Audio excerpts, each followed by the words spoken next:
Hintay ko lang busy. Tinatawagan ko na. Sabi after daw ng holidays.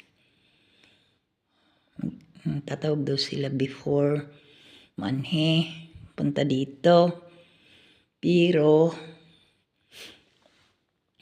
wala mang iparamdam. Ako ang tatawagan ko uli mamaya.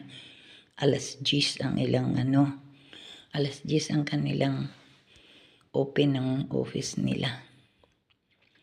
Yes guys. Sana all makauwi na. Una muna ang package. Pag naipadala ang package, maghahanap na tayo ng ticket na mura. And then isipin muna natin kung anong buwan tayo uuwi. Maghanap muna tayo guys ng pambili ng ticket. Uy!